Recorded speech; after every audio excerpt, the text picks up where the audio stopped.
Bonjour, on est samedi sur le Hellfest avec Chargot, un groupe que nous suivons déjà depuis quelques temps. Bonjour Chargot, vous avez joué ce matin sur la Temple, comment est-ce que ça s'est passé? Eh bien, ça s'est très bien passé. C'est passé très vite, trop vite, on a pris énormément de plaisir.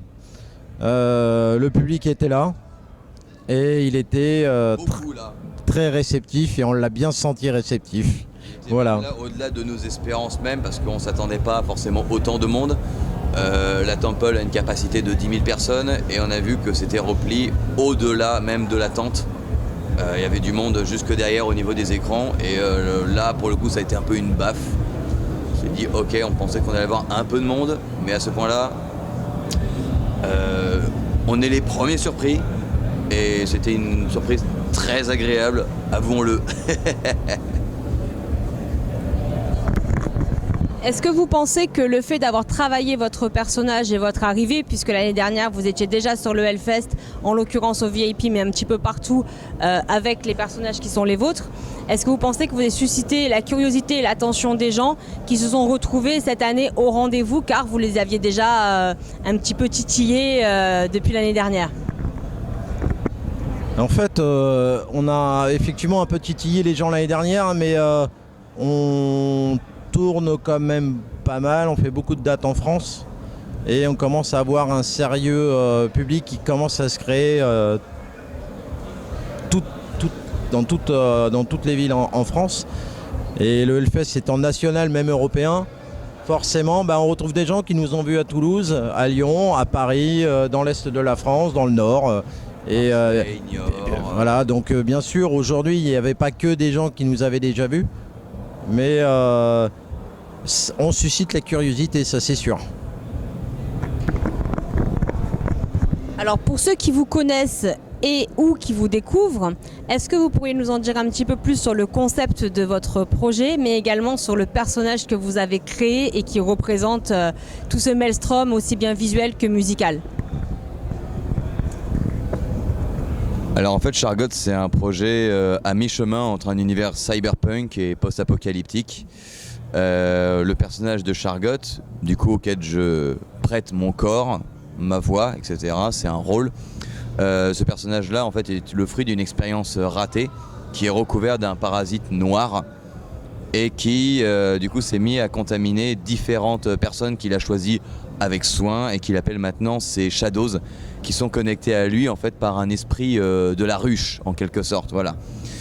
Donc c'est une espèce de dystopie où les créatures évoluent dans les souterrains d'une cité ruche en fait, et également à l'extérieur en fait de cette cité qui est plus proche de l'univers de Mad Max en fait, où tu as pas mal de clans qui sont formés, beaucoup de cités à l'abandon, en ruine à la suite de la Troisième Guerre mondiale, etc. etc. Donc c'est là où le Chargot va principalement chercher ses nouvelles recrues et aimanter sa petite armée de camarades pour à la base simplement s'amuser, déconner. Et les choses vont aller progressivement en s'empirant, voilà.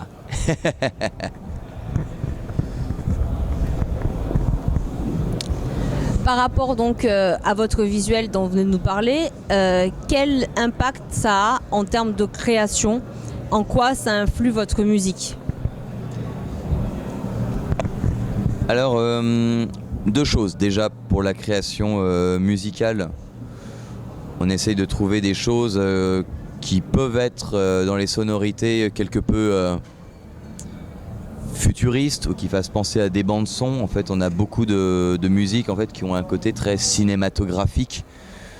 On a envie que les gens s'imaginent des films en fait, sur chacun de nos musiques.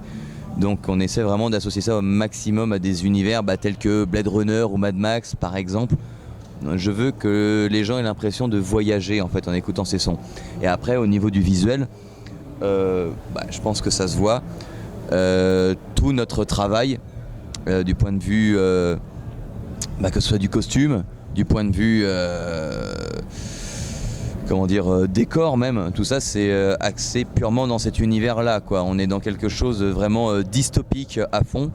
Et là-dessus, sur ce point-là, Bruno et moi, nous travaillons énormément main dans la main pour créer véritablement quelque chose de poisseux, de malsain, de rouillé, comme un futur en fait déjà en train de se dégrader en fait.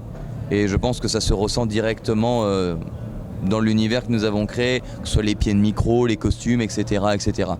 Je pense que tu as... Très bien. Très bien, rien à ajouter, parfait alors. Qu'est-ce que vous aimeriez ajouter donc pour les gens qui vous suivent, qui vous soutiennent, peut-être en termes d'actu, mais aussi peut-être un petit mot pour tous ceux qui étaient là, qui sont là et qui partagent vos actualités. Je vais dire une chose, toute conne, plus vous nous donnez, plus on va vous donner. Parce que des idées, en fait, on fourmille d'idées, on en a des tas. Et à l'heure actuelle, nos idées ne rentrent pas dans des camions. Donc, plus le groupe va monter en importance, plus on va avoir des choses qu'on a toujours eu envie de faire et qu'on pourra amener sur scène ensuite. On a des idées comment dire, de pyrotechnie, de décors, etc. Des choses assez monstrueuses en fait qu'on est, nous, en mesure de fabriquer, mais qu'à l'heure actuelle, on n'est pas encore en mesure de transporter partout. Mais du coup, plus la fanbase va grossir, plus on jouera dans des endroits importants, et plus on pourra faire quelque chose de généreux. Voilà.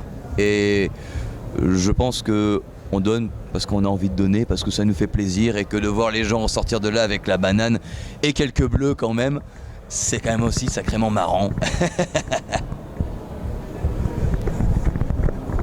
Merci beaucoup, on se retrouve très vite, on suit votre actu et on publie bien sûr les photos de votre concert de ce matin qui était juste hallucinant. Merci les garçons. Merci, avec grand plaisir. Au revoir.